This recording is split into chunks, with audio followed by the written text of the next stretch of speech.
Welcome to SP news. ముందుగా headlines. BrahMos మిసైల్ను ఎగుమతి చేయనున్న భారత్ మార్చి నాటికి ఫిలిప్పీన్స్ కు ఎగుమతి.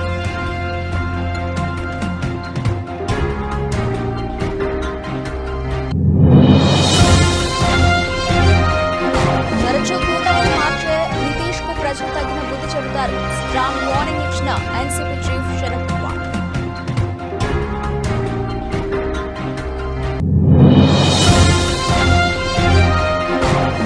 ఆంధ్రప్రదేశ్ రాజకీయాల్లో సంచలనం.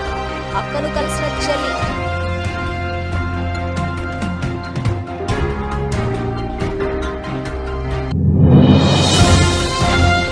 హామీలపై ప్రశ్నిస్తే పార్టీలు తిరుగుతారా?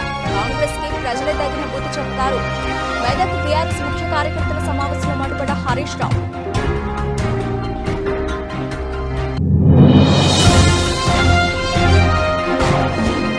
రెండో టెస్టుకు ముందు టీమిండియాకు భారీ షాక్. రెండో టెస్టు మ్యాచ్ కు దూరంగా రవీంద్ర జడేజా.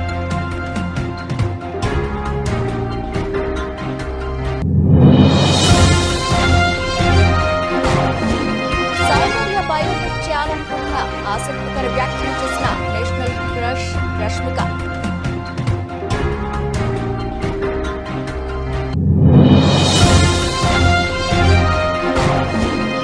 స్టాక్ మార్కెట్లో పునరుత్తేజం. 71,000 పైన సెన్సెక్స్, 21,500 దాటిన నిఫ్టీ. వీటికి డీటెయిల్స్ చూస్తే రక్షణ శాఖకు అత్యాధునిక ఆయుధాలను తయారు చేసి ఇవ్వడంలో గణనీయమైన ప్రగతి సాధించామని defence research and development organisation chairman doctor Sameer V Kamat తాజాగా తెలిపారు. బ్రహ్మోస్ క్షిపణుల ప్రయోగానికి అవసరమయ్యే లాంచర్లను దేశీయంగా అభివృద్ధి చేసినట్లు వివరించారు. మరో 10 రోజుల్లో వీటిని ఎగుమతి చేసేందుకు ఏర్పాట్లు చేస్తున్నామని పేర్కొన్నారు. డిఆర్డీఓ అభివృద్ధి చేసిన పలు ఉత్పత్తులు త్రివిధ దళాలకు ఎంతగానో ఉపయోగకరంగా ఉంటాయని చెప్పారు. దాదాపుగా 4.94 లక్షల కోట్ల రూపాయల విలువైన ఉత్పత్తులను ఇప్పటి వరకు ఆర్మీకి అందజేశామని, రాబోయే రోజుల్లో మరిన్ని మెరుగైన ఉత్పత్తులను అందజేస్తామని తెలిపారు. ఈ ఏడాది మార్చి నాటికి బ్రహ్మోస్ సూపర్ సోనిక్ క్రూయిజ్ క్షిపణులను ఫిలిప్పీన్స్ కు ఎగుమతి చేయనున్నట్లు తెలిపారు. గడిచిన 5-6 రక్షణ శాఖ సమకూర్చుకున్న వివిధ ఉత్పత్తులలో 60 నుండి 70% ఉత్పత్తులు డిఆర్డీఓ అభివృద్ధి చేసినవేనని డాక్టర్ కామత్ వివరించారు. మున్ముందు ఇది మరింత పెరుగుతుందని చెప్పారు. బ్రహ్మోస్ క్షిపణులను రష్యాతో కలిసి తయారు చేసినట్లు వివరించారు. ఈ క్షిపణులను ప్రయోగించేందుకు అవసరమైన లాంచర్లను డిఆర్డీఓ అభివృద్ధి చేస్తోందని తెలిపారు. వీటిని విదేశాలకు ఎగుమతి చేస్తున్నామని, మరో 10 రోజుల్లో తొలి కన్సైన్మెంట్ పంపబోతున్నామని వివరించారు. డిఫెన్స్ టెక్నాలజీలో అభివృద్ధి చెందిన దేశాలకు ధీటుగా భారత్ను నిలబెడుతున్నట్లు పేర్కొన్నారు. ముఖ్యమంత్రి పీఠం కోసం తరచూ కూటములు మార్చే జేడీయూ అధ్యక్షుడు బీహార్ సీఎం నితీష్ కుమార్ కు ప్రజలే తగిన బుద్ధి చెబుతారని ఎన్సీపీ అధినేత శరద్ పవార్ అన్నారు. ఇంత స్వల్ప వ్యవధిలో అతడు కూటమి ఎందుకు మారాడో తనకు తెలియదని తెలిపారు. దేశంలో బీజేపీకి వ్యతిరేకంగా పోరాడుతున్న వారిలో నితీష్ ఒకరు. అయితే అకస్మాత్తుగా ఏం జరిగింది నాకు తెలియదు, కానీ భవిష్యత్తులో ప్రజలు తగిన గుణపాఠం చెబుతారని వ్యాఖ్యానించారు. ఇంత స్వల్ప కాలంలో ఇలాంటి ఘటనలు చోటు చేసుకోవడం ఇంత ముందెన్నడూ కూడా తాను చూడలేదని పేర్కొన్నారు. బీజేపీ వ్యతిరేక పార్టీలన్నింటినీ పాట్నాకు పిలిచినట్లు తనకు గుర్తుందని చెప్పారు. అయితే బీజేపీ వ్యతిరేక పోరాటాన్ని వదిలేసేంతగా గత 10-15 రోజుల్లో ఏం జరిగిందో తనకు తెలియదన్నారు. ఉన్నట్లుండి ఆయన కాషాయ పార్టీతో చేతులు కలిపారని, కొత్త ప్రభుత్వాన్ని ఏర్పాటు చేశారని వెల్లడించారు. జేడీయూ నేత జార్ఖండ్ సీఎం నితీష్ కుమార్ తన పదవికి ఆదివారం రాజీనామా చేసిన విషయం తెలిసిందే. ఆర్జేడీ, కాంగ్రెస్ పార్టీలతో కూడిన మహాగఠ బంధన్ కూటమి నుంచి బయటకు వచ్చిన ఆయన ఎన్డీఏలో చేరారు. బీజేపీతో కలిసి ప్రభుత్వాన్ని ఏర్పాటు చేశారు.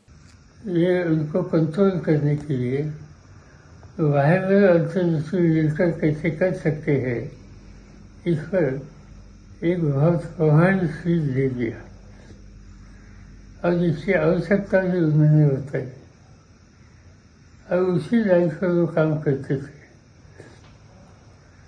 ये काम पिछले 15 दिन तक था और सडनली ये 8-10 दिन में क्या हो गया उसके बाजू में वो विचारधारा उन्होंने छोड़ दी. जो कार्यक्रम देश में लेने की आवश्यकता थी वो देश के सामने बोलते थे, वो बात उन्होंने छोड़ दी और आज भाजपा के साथ बैठकर उन्होंने सरकार बनाई. आज तक इलेक्शन होने के बाद एक टर्म में 3 ईयर में किसी नेता ने 2 बार अलग अलग पार्टी का नेतृत्व या इसमें सहयोग देने का काम आज तक कभी हुआ नहीं था। नीतीश जी ने वो रिकॉर्ड किया, वो बीजेपी के साथ थे। ఇక ఇటు ఆంధ్రప్రదేశ్ రాజకీయాలు రోజు రోజుకి హాట్ గా మారుతున్నాయి. ముఖ్యంగా వైఎస్ రాజశేఖర రెడ్డి కుమార్తె వైఎస్ షర్మిల కాంగ్రెస్ పగ్గాలు చేపట్టిన దగ్గర నుంచి రాజకీయాలు మరింత స్పీడ్ అయ్యాయి. మొన్నటి వరకు వైఎస్ కుటుంబానికి దూరంగా ఉన్న వివేకానంద రెడ్డి కుమార్తె సునీతారెడ్డి ఈ రోజు కడపలో ఇడుపులపాయలోని గెస్ట్ హౌస్ లో వైఎస్ షర్మిలను కలవడం ఇప్పుడు హాట్ టాపిక్ గా మారింది. కడప జిల్లాలో వైఎస్ కుటుంబానికి రాజకీయంగా ఒక చరిష్మా ఉంది. అందులోనూ ఆయన బిడ్డలు జగన్, షర్మిల అనేక ఒడిదుడుకులను ఎదుర్కొని రాజకీయంగా నిలదొక్కున్నారు. అయితే గత కొంతకాలంగా షర్మిల, సీఎం జగన్ మధ్య కొంత విభేదాలు వచ్చాయి. దీంతో తెలంగాణలో సొంత పార్టీ పెట్టిన షర్మిల ఈ మధ్యనే తన పార్టీని కాంగ్రెస్ పార్టీలో విలీనం చేశారు. అనంతరం ఏపీ కాంగ్రెస్ పగ్గాలు చేపట్టిన షర్మిల దూకుడుగా వ్యవహరిస్తూ కనుమరుగైపోతుంది అనుకున్న కాంగ్రెస్ పార్టీకి కొంత ఊపిరిని పోశారు. ఈ క్రమంలో ఈ రోజు తన సొంత జిల్లా కడప జిల్లాలో కాంగ్రెస్ పార్టీ విస్తృత స్థాయి సమావేశాన్ని ఏర్పాటు చేసిన షర్మిల రాజకీయంగా పెద్ద షాక్ ఇచ్చారు. వైఎస్ కుటుంబానికి దూరంగా ఉన్న తన సొంత బాబాయ్ వివేకానందరెడ్డి కూతురిని కలవడం ఇప్పుడు హాట్ టాపిక్ గా మారింది. గెస్ట్ హౌస్ లో తన సోదరితో షర్మిల భేటీలో ఏం మాట్లాడుకున్నారు అనేది ఇప్పుడు అంతా చర్చనీయాంశంగా మారింది. మార్చిలోగా 6 గ్యారంటీలను అమలు చేయకుంటే కాంగ్రెస్ పార్టీకి ప్రజలే కర్రకాల్చి వాతపడతారని మాజీ మంత్రి సిద్దిపేట ఎమ్మెల్యే హరీష్ రావు హెచ్చరించారు. అలవికాని హామీలిచ్చి అధికారంలోకి వచ్చిన కాంగ్రెస్ పార్టీ ఇప్పుడు ప్రజలకు మొండి చేయి చూపుతున్నదని మండిపడ్డారు. ఆదివారం ఆయన మెదక్ జిల్లా కేంద్రంలోని వైస్రాయ్ గార్డెన్స్ లో బీఆర్ఎస్ జిల్లా అధ్యక్షురాలు మాజీ ఎమ్మెల్యే పద్మా దేవేందర్ రెడ్డి అధ్యక్షతన నిర్వహించిన నియోజకవర్గ ముఖ్య కార్యకర్తల సమావేశంలో పాల్గొని మాట్లాడారు. కర్ణాటకలో అనేక హామీలిచ్చి కాంగ్రెస్ సర్కార్ అధికారంలోకి వచ్చిందని, గెలిచి 8 నెలలవుతున్న ఒక్క హామీ సరిగా అమలు చేయడం లేదని తెలిపారు. కాంగ్రెస్ సర్కారుపై ప్రజలకు భ్రమలు తొలగిపోయాయని, 6 నెలలు ఓపిక పడితే ప్రజలు వచ్చి అన్ని ఎన్నికల్లో బీఆర్ఎస్ కు ఓట్లు వేస్తారని చెప్పారు. రాబోయే పార్లమెంట్ ఎన్నికల్లో కర్ణాటకలో బీజేపీ, తెలంగాణలో బీఆర్ఎస్ ఎక్కువ స్థానాలు గెలవడం ఖాయమని పేర్కొన్నారు. 2 లక్షల రూపాయల రుణమాఫీ చేయకుండా పార్లమెంట్ ఎన్నికలకు వెళితే కాంగ్రెస్ కు రైతులు ఓట్లేయరని అన్నారు. పార్లమెంట్ ఎన్నికల కోడ్ రాకముందే హామీలను అమలు చేసి కాంగ్రెస్ పార్టీ తన చిత్తశుద్ధిని నిరూపించుకోవాలని హితవు పలికారు. తాము ఎన్నికల మేనిఫెస్టోలో ఇవ్వని హామీలను కూడా అమలు చేశామని, కాళేశ్వరం నీళ్లు తెచ్చి రైతుల కాళ్లు కడిగామని గుర్తు చేశారు. మరి మళ్ళా నెల రాలేదా? మళ్ళా నెలవై ఇంకో నెల వచ్చాయి. 54,000 దానికి దరఖాస్తు కావాలనా? దానికి ఎంక్వైరీ కావాలనా? ఆల్రెడీ రాష్ట్రంలో 44 లక్షల పెన్షన్దారులు ఉన్నారు. వాళ్ళకు 200 ఉంటే 10 అంతలు పెంచి కేసీఆర్ 2,000 చేసిండు, ఇచ్చిండు. 10 అంతలు పెంచలే మనం. నువ్వు ఇప్పుడు డబుల్ చేస్తా అన్నావు, చెయ్యి సీదా. దానికి దరఖాస్తు ఎందుకు? దానికి ఏం అడ్డం ఉన్నది? 2,000 పోయి 4,000 ఇవ్వడానికి నీకు ఏ కాగితం కావాలి? నీకు ఏం ఎంక్వైరీ కావాలి? నీకు ఏ దరఖాస్తు అవసరం ఉన్నది అని నేను అడుగుతా ఉన్నా. అది ఎందుకు ఇస్తలేవు అని మనం అడగాలనా వద్దా? అలాగా 4,000 ఎప్పుడు ఇస్తావా అంటే వాళ్ళు మీ సంగతి చెప్తాం అని మాట్లాడిన వాళ్ళ మీద ఎదురుదాడికి దిగుతున్నారు. కేసులు పెట్టమని బెదిరిస్తున్నారు. కింది స్థాయి కార్యకర్తల్ని బెదిరిస్తున్నారు. మన ఎమ్మెల్యేలను బెదిరిస్తున్నారు. ఇలా మన పల్లా రాజేశ్వర రెడ్డి ఎమ్మెల్యే గారి మీద అక్రమ కేసులు పెట్టి ఆయనను ఇబ్బంది పెట్టే ప్రయత్నం చేస్తున్నారు. అంటే వాళ్ళకి ఏమైపోయిందంటే పాలన చేతగాక ప్రతిపక్షాలను ఇవాళ ఇబ్బందులకు గురి చేయడం, ప్రతిపక్షాల మీద కేసులు పెట్టే ప్రయత్నం చేస్తున్నారు. ఒక ప్రభుత్వం అనేది మంచి పని చేసి ప్రజల ప్రేమ పొందాలి. మన గవర్నమెంట్ వచ్చింది. ఉత్తరాంధ్ర వెనుకబాటుదనాన్ని రూపుమాపి ఉత్తమాంధ్రగా తీర్చిదిద్దడానికి మేధో వలసల్ని ఆపడమే శరణ్యమని, ఇందుకుగాను రైతులంతా మానవ వనరులను వినియోగించుకునే అధునాతన వ్యవసాయ పద్ధతులపై అవగాహన కల్పించుకోవాలని చెప్తూ ఇదే ధ్యేయంతో రాష్ట్రమంతటా రైతు సదస్సులు ఏర్పాటు చేస్తున్నామని విజయనగరంలో ఏర్పాటు చేసిన రైతు సదస్సులో పలస్ గ్రూప్ సీఈఓ డాక్టర్ గేదెల శ్రీనుబాబు అన్నారు. ఈ సదస్సుకు ఉత్తరాంధ్ర నలుమూలాల నుంచి ఎంతో మంది రైతులు తండోపతండాలుగా తరలివచ్చారు. ఈ సందర్భంగా విజయనగరం జ్యూట్ మిల్లు దగ్గర నుంచి బయలుదేరిన ఊరేగింపులో కొందరు రైతులు ఎడ్లబండ్లతో పాల్గొనడం చూపర్లను ఆకర్షించింది. విజయనగరం జిల్లా తూర్పు కాపు నాయకులు మజ్జి అప్పారావు అధ్యక్షతన జరిగిన సభలో పలువురు భక్తులు ప్రసంగించారు. ఒక 15 నుంచి 20 లక్షల మంది జనాభా మళ్ళీ వస్తున్నారు. ప్రతి పండుగ మీరు చూస్తూ ఉంటారు కదా సంక్రాంతికి. ఈ వలసలకు మేజర్ గా కారణం ఏంటి? ఇక్కడ ఉపాధి లేకపోవడం.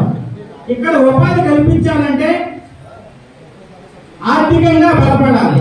ఆర్థికంగా బలపడాలంటే మొత్తం వ్యవసాయ భూములు ఏవైతే ఉన్నాయో ఈ వ్యవసాయ భూములన్నింటినీ అందుబాటులోకి తీసుకురావాల్సిన అవసరం ఎంతైనా ఉంది. సో దీంతో పాటు పండిన పంటలకి తగిన గిట్టుబాటు ధర కూడా తీసుకురావాల్సిన అవసరం ఉంది. ఒకప్పుడు ఇలాంటి వ్యవస్థలు ఏవైనా చేయాలంటే చాలా కష్టం. కానీ ఈ రోజుల్లో ప్రపంచమంతా ఒక గ్రామంలాగా మారింది, ఒక కుగ్రామంలాగా ఉంది. సో మన ఉత్పత్తులు కానీ ఆరోగ్యకరమైన ఉత్పత్తులని, ఆర్గానిక్ ప్రొడక్ట్స్ అని మనం ప్రచారం చేయగలిగితే ప్రతి రైతు ఒక పారిశ్రామికవేత్తగా ఎదుగుతారు. అలాగే ఈ వలసలు కూడా తగ్గుతాయి. నాకు తెలిసిన గణాంకాల వరకు 1991 వరకు మన విజయనగరం జిల్లాలో దాదాపుగా జగిత్యాల జిల్లా ధర్మపూర్ పట్టణంలోని శ్రీ లక్ష్మీ నరసింహస్వామి ఆలయంలో సంకష్టహార చతుర్థి సందర్భంగా అనుబంధ దేవాలయమైన శ్రీ రామలింగేశ్వర స్వామివారి దేవస్థానంలో గల గణపతికి గణపతి ఉపనిషత్తుల్లో అభిషేకం, విశేష పూజలు, హారతి, మంత్రపుష్పం కార్యక్రమాలు అత్యంత వైభవంగా నిర్వహించారు. ఈ కార్యక్రమంలో దేవస్థాన కార్యనిర్వహణాధికారి Sankatala Srinivas, renovation committee chairman Indarapu Ramaiah మరియు కమిటీ సభ్యులు వేద పండితులు Palipu Praveen Kumar, superintendent Kiran, senior assistant Aluvala Srinivas, అభిషేకం పురోహితులు పూజ రాజగోపాల్, అర్చకులు విశ్వనాథన్, సాయికుమార్, భక్తులు, గ్రామస్తులు పాల్గొన్నారు. విద్యుత్ ఛార్జీల పెంపు జోలికి పోనని, ఉన్న ఛార్జీలు తగ్గించి ప్రజలకు సుపరిపాలన అందిస్తానని నాటి ఎన్నికల ముందు ముసలి కన్నీరు రాల్చి అధికారం చేపట్టిన వైసీపీ ప్రభుత్వం తన పాలనలో వరుసగా 5వ విద్యుత్ ఛార్జీల మోతకు సిద్ధమవుతోందని, ఇది ప్రజలను నమ్మించి వంచడమేనని వామపక్ష పార్టీల నేతలు ఆరోపించారు. విద్యుత్ ఛార్జీల పెంపుపై ప్రజాభిప్రాయ సేకరణ చేపట్టడాన్ని నిరసిస్తూ సోమవారం గురుద్వారా ఈపీడీసీఎల్ కార్యాలయం ఎదుట వామపక్ష పార్టీలు ఆందోళన చేపట్టాయి. ఈ సందర్భంగా నేతలు మాట్లాడుతూ ఇది ప్రజాభిప్రాయ సేకరణ కాదని, బూటకపు అభిప్రాయ సేకరణ అని మండిపడ్డారు. తెలుగుదేశం పార్టీ విద్యుత్ ఛార్జీలు పెంచి ప్రజలపై భారాలు మోపిందని, నన్ను నమ్మండి, మా నాన్నగారి పరిపాలనను మించి పరిపాలన చేసి విద్యుత్ ఛార్జీలు పెంచమని వాగ్దానాలు గుప్పించి అధికారం చేపట్టిన జగన్మోహన్ రెడ్డి మళ్లీ ఇంకొకసారి విద్యుత్ ఛార్జీలు పెంపుకు శ్రీకారం చుట్టడం అన్యాయమని అన్నారు. ఇది ముమ్మాటికి ప్రజలను మోసం చేయడమేనని ఆరోపించారు.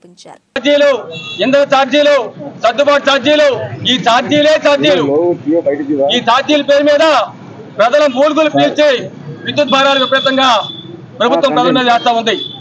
ఈ దుర్మార్గమైనటువంటి ఈ ఛార్జీలు వెంటనే రద్దు చేయమని చెప్పని సిపిఎం, సిపిఐ, వామపక్ష పార్టీలుగా మేము డిమాండ్ చేస్తా ఉన్నాం. దీనికి తోడు ప్రజలకి స్మార్ట్ మీటర్లు పెట్టడం కోసం ప్రయత్నం చేస్తున్నారు. రైతుల పంపు చట్టం మీటర్లు పెట్టడం కోసం ప్రయత్నం చేస్తున్నారు. ఒక్కొక్క రైతాంగ ప్రభుత్వం మాదని చెప్పని, సామాన్య ప్రభుత్వం మాదని చెప్పి ఆచరణలో సామాన్యుల మీద, రైతుల మీద విపరీతమైన ధర భారాలు వేస్తున్నది జగన్మోహన్ రెడ్డి ప్రభుత్వం. ఈ స్మార్ట్ మీటర్ని రైతుల మీటర్లు పెట్టే తీసుకోవాలని చెప్పి మేము డిమాండ్ చేస్తా ఉన్నాం. అలాగే 2020 విద్యుత్ సంస్కరణ చట్టం పేరు మీద కేంద్రంలో మోడీ ప్రభుత్వం విద్యుత్ రంగాన్ని పూర్తిగా తన గుప్పెట్లో తీసుకొని ఆదాని, అంబానీ వంటి కార్పొరేట్ శక్తుల చేతుల్లోకి విద్యుత్ రంగాన్ని పెట్టి ప్రజల మీద పెను భారాలు వేయడం కోసం ప్రయత్నం చేస్తుంటే, రాష్ట్రాల హక్కులు హరిస్తున్నటువంటి కేంద్రం మీద జగన్మోహన్ రెడ్డి ప్రభుత్వం పోట్లాడకుండా ఆ చట్టాన్ని ఈ రాష్ట్రంలో జీహూదూర్ అంటూ అమలు చేయడం కోసం పూనుకోవడం, ప్రజలను వంచడం తప్ప ఇంకోటి కాదని చెప్పి స్పష్టంగా చెప్పగలుగుతున్నాం. ఈరోజు ఏపీఆర్సీ పేరు మీద నేడు, రేపు, ఎల్లుండి 3 రోజుల పాటు ప్రజాభిప్రాయ సేకరణ చెప్పిన కార్యక్రమాలకు శ్రీకారం చుట్టారు. ప్రజాభిప్రాయ సేకరణ అంటే ప్రజల మాట వినాలి, ప్రజల అభిప్రాయాలు తీసుకోవాలి, ఆ అభిప్రాయాలు కొరకు నిర్ణయం తీసుకోవాలి. కానీ ప్రజాభిప్రాయం తీసుకుంటారు నిర్ణయాలు. అత్యాధునిక టెక్నాలజీ, అన్ని వసతులతో అశ్వారావుపేట, అప్పారావుపేట ఫామ్ ఆయిల్ ఫ్యాక్టరీలను నిర్మించుకున్నట్లు వ్యవసాయ శాఖ మంత్రి తుమ్మల నాగేశ్వరరావు తెలిపారు. భద్రాద్రి కొత్తగూడెం జిల్లా అశ్వారావుపేట, నమ్మపేట మండలాల్లో మంత్రి తుమ్మల నాగేశ్వరరావు పర్యటించి 2 మండలాల్లోని పామాయిల్ ఫ్యాక్టరీలను సందర్శించారు. అశ్వారావుపేట పామాయిల్ ఫ్యాక్టరీలో జరుగుతున్న పవర్ ప్లాంట్ పనులను పరిశీలించారు. పవర్ ప్లాంట్ పనులు వేగవంతంగా చేయాలని మంత్రి తుమ్మల సంబంధిత అధికారులను ఆదేశించారు. త్వరితగతిన పనులు పూర్తి చేసి 2 ఫ్యాక్టరీలకు పవర్ అందుబాటులో ఉంచేలా చేయాలని అధికారులకు ఆదేశాలు జారీ చేశారు. 2 ఫ్యాక్టరీలు కలిపి సుమారు 2.5 కోట్ల రూపాయలు పవర్ బిల్ పే చేయాల్సి వస్తుందని, అది దృష్టిలో పెట్టుకుని సుమారు 30 కోట్ల రూపాయలతో ఈ పవర్ ప్లాంట్ ఏర్పాటు చేస్తున్నట్లు తెలిపారు. అశ్వారావుపేటలో పామాయిల్ ఫ్యాక్టరీ నిర్మించడంతో ఉభయ రాష్ట్రాల రైతులకు ఎంతో మేలు కలిగిందని మంత్రి అన్నారు. అప్పారావుపేటలో 100 కోట్ల రూపాయలతో కొత్త పామాయిల్ ఫ్యాక్టరీ నిర్మించడంతో ఆయిల్ శాతం పెరిగి రైతుకు మరింత ధరలు పెరగడంతో రాష్ట్ర వ్యాప్తంగా ఆయిల్ ఫామ్ తోటలు వేసే అవకాశం వచ్చిందని తెలిపారు. తెలంగాణ వ్యాప్తంగా ఆయిల్ ఫామ్ సాగు పెరగడంతో రాష్ట్ర వ్యాప్తంగా మరో 5 ఫ్యాక్టరీలు నిర్మిస్తున్నట్లు తెలిపారు. కొత్తగా వేసిన పంట చేతికి వచ్చేలోగా అన్ని ఫ్యాక్టరీ పనులు పూర్తి చేసి అందుబాటులోకి తీసుకొస్తామని మంత్రి తెలిపారు. తర్వాత సుమారు 2.5 కోట్లు మనం పవర్ ఛార్జెస్ కట్టాల్సి వస్తూ ఉంది ఫ్యాక్టరీకి సంబంధించి. అందుకని 30 కోట్లతోటి అశ్వారావుపేట ఆయిల్ ఫామ్ ఫ్యాక్టరీకి విద్యుత్ శక్తి వచ్చేదానికి మన యొక్క ముడి సరుకుతోటే ఇక్కడ పవర్ జనరేట్ చేసేదానికి పవర్ ప్లాంట్ ఏర్పాటు చేస్తాను. ఇది రేపు రాబోయే 30 టన్స్ ఫ్యాక్టరీకి కూడా అవసరాన్ని బట్టి ఈ పవరే వాడుకునే దానికి అవకాశం ఉంది. అందుకనే మనకి జెన్కో ట్రాన్స్కో పవర్ వచ్చినా రాకపోయినా మనం సస్టైన్ చేసుకొని మన ఫ్యాక్టరీ సొంత పవర్ తోటే ఈ ఫ్యాక్టరీ నడిచేదానికి ప్రణాళిక రూపొందించారు. అది మే నెల కల్లా పూర్తయి ఈ సీజన్లోనే మనకి పవర్ జనరేట్ చేసే అవకాశం ఉంది. కాబట్టి అధికారుల్ని అదేవిధంగా ఏజెన్సీని కోరేది ఏంటంటే అనుకున్న టైంలో పూర్తి చేసుకుంటే మీకు మంచిది, రైతులకి మంచిది. దానివల్ల ఈ ఫ్యాక్టరీ కూడా సస్టైన్ అయ్యే అవకాశం ఉంది. ఇది ఇప్పటికి 60 టన్నులు చేశాం. భవిష్యత్తులో ఇంకా అవసరం అనుకుంటే పొడి భూముల్లో వ్యవసాయం చేసుకునే వాళ్ళు కానీ ఇంకా వేరే రైతులు కానీ ఇంకా ఒక 5-10 వేల ఎకరాలకైనా వస్తే ఈ మండలానికి సంబంధించి మనం ఇంకో 30 టన్స్ కట్టుకుందామని చెప్పి దానికి సరిపోని పవర్ ప్రాజెక్ట్ని ఇక్కడ ఏర్పాటు చేసుకుంటున్నాం. గంపలగూడెం వైసీపీ ఆత్మీయ సమావేశంలో రాజ్యసభ సభ్యులు అయోధ్య రామిరెడ్డి మాట్లాడుతూ జగన్ మాటను ఏ కార్యకర్త నాయకులైతే ప్రజల్లోకి తీసుకుని వెళుతున్నారో వారే సిసిలైన జగన్ సైనికులు. జగన్ పాలన చూసి నాని మన పార్టీలో జాయిన్ అయ్యారు. జగన్ విజయవాడ ఎంపీగా ప్రకటించారు. తిరువూరు అంటే స్వామిదాసు, స్వామిదాస్ అంటే తిరువూరు పేరు పొందిన స్వామిదాసును మీ వైఎస్ఆర్ ఎమ్మెల్యేగా జగన్ ప్రకటించారు. ఈసారి ఎన్నికల్లో 175కి 175 స్థానాలు గెలవడానికి తిరువూరులో భారీ మెజారిటీతో గెలిచి నాంది పలకాలని రామిరెడ్డి పిలుపునిచ్చారు.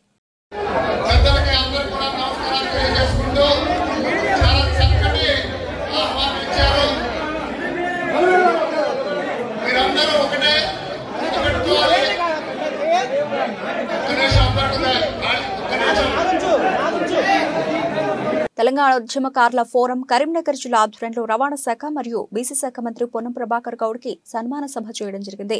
ఈ సందర్భంగా రాష్ట్ర చైర్మన్ చీమ శ్రీనివాసరావు మరియు జిల్లా చైర్మన్ కనకం కుమారస్వామి మాట్లాడుతూ ఉద్యమకారులకు 250 గజాల స్థలంతో పాటు 25,000 పెన్షన్ మరియు సంక్షేమ బోర్డు ఏర్పాటు చేయాలని కోరారు. ఈ సందర్భంగా మంత్రి పొన్నం ప్రభాకర్ మాట్లాడుతూ ఉద్యమకారులు ఎఫ్ఐఆర్తో పాటు బైండ్ ఓవర్ ఏదైనా ప్రూఫ్తో పారదర్శకంగా పథకాలను అమలు చేస్తామని హామీ ఇచ్చారు.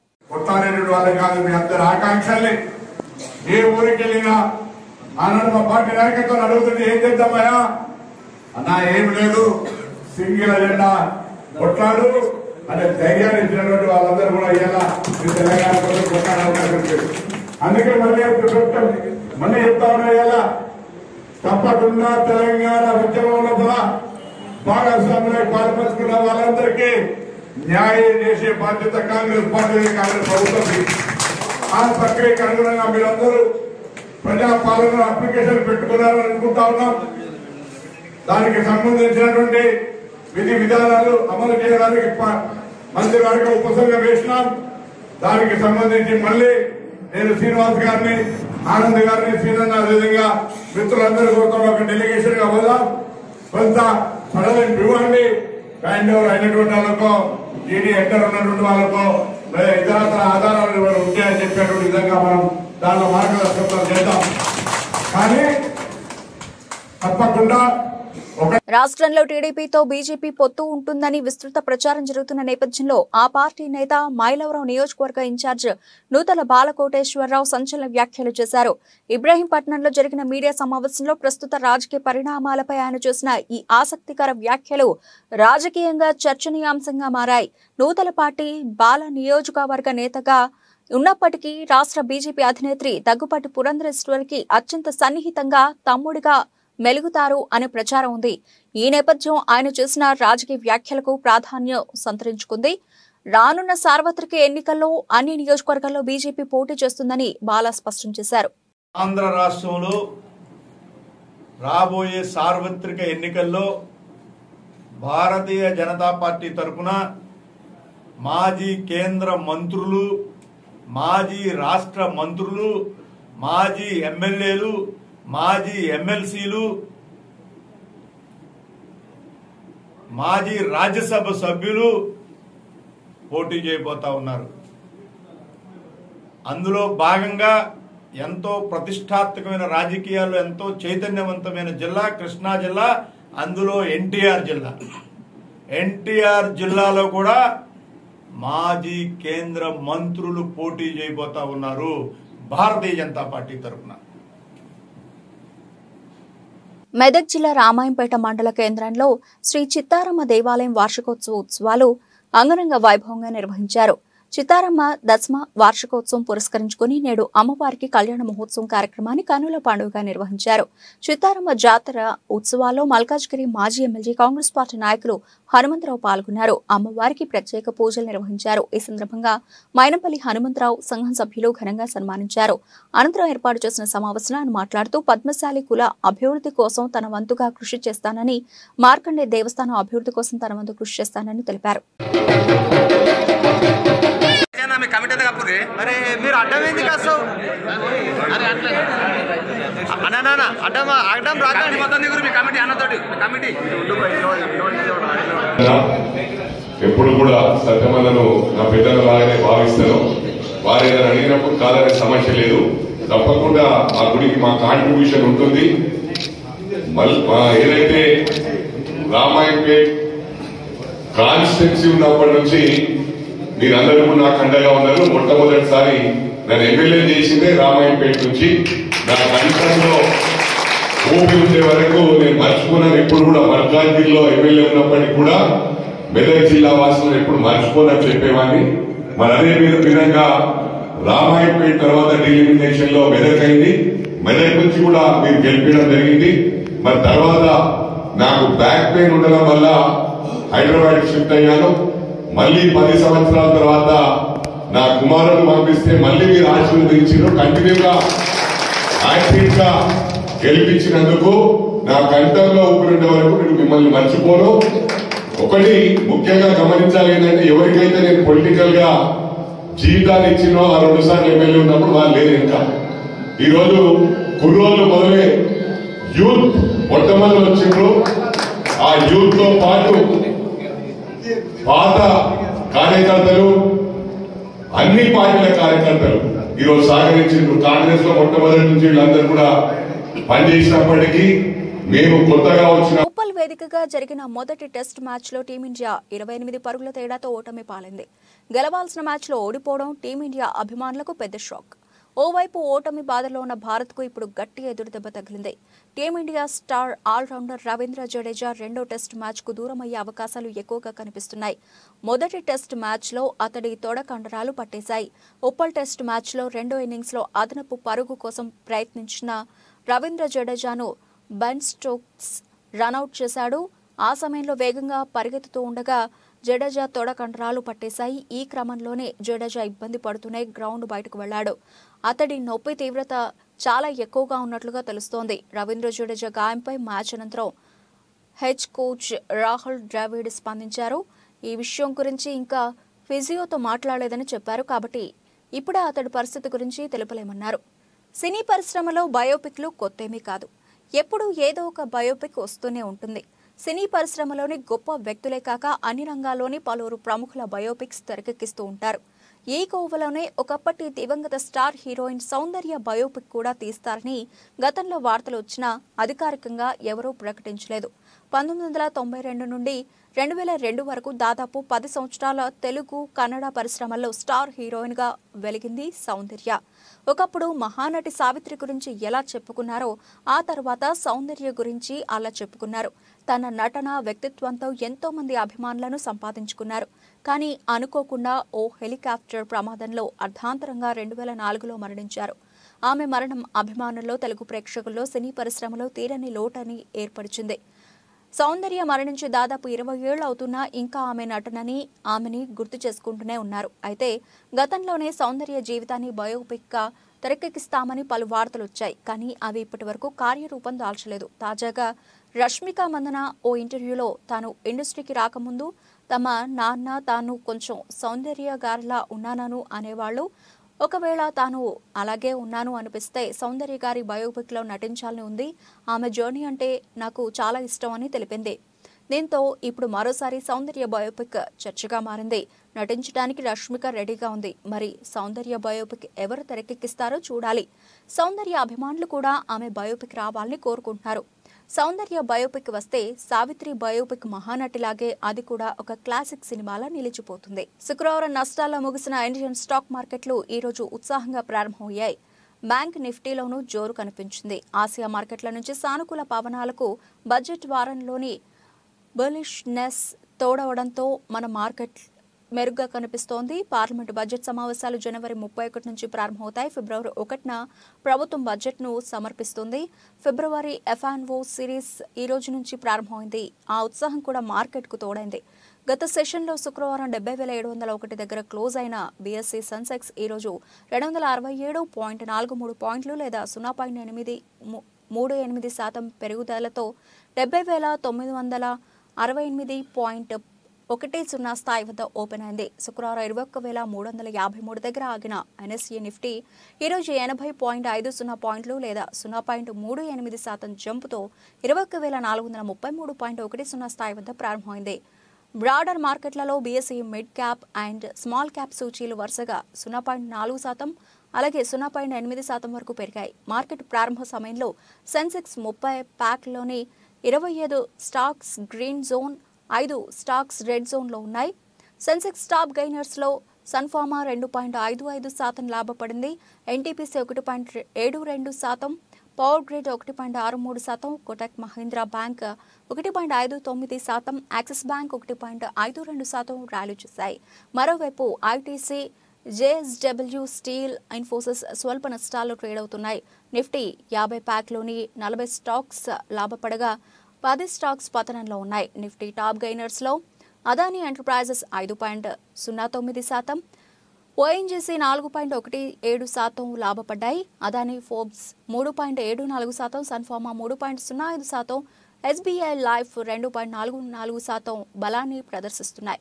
బులెటిన్ ముగించే ముందు హెడ్లైన్స్ మరోసారి. బ్రహ్మోస్ మిసైల్ను ఎగుమతి చేయనున్న భారత్ మార్చి నాటికి ఫిలిప్పీన్స్ కు ఎగుమతి.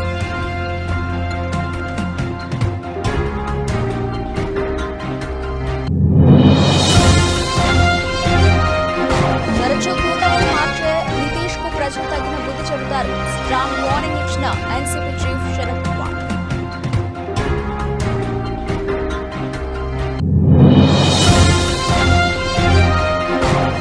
ఆంధ్రప్రదేశ్ రాజకీయాల్లో సంచలనం. అక్కను కలిసిన చెల్లి.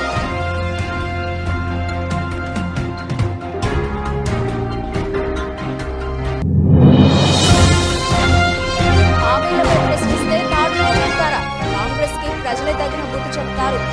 మెదక్ బీఆర్ఎస్ ముఖ్య కార్యకర్తల సమావేశంలో మండిపడ్డ హరీష్ రావు.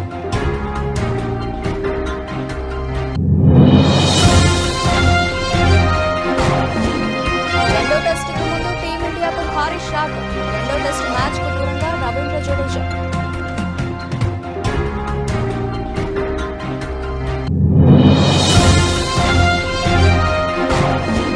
సౌందర్య బయోపిక్ చేయాలనుకున్న ఆసక్తికర వ్యాఖ్యలు చేసిన నేషనల్ క్రష్ రష్మిక.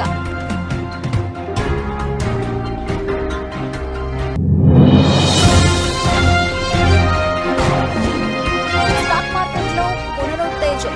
71,000 పైన సెన్సెక్స్, 21,500 దాటిన నిఫ్టీ. ఇవి ఇప్పటివరకు నబిల్చిన అప్డేట్స్. మరిన్ని అప్డేట్స్తో మళ్ళీ కలుద్దాం. అంతవరకు సెలవు. నమస్తే.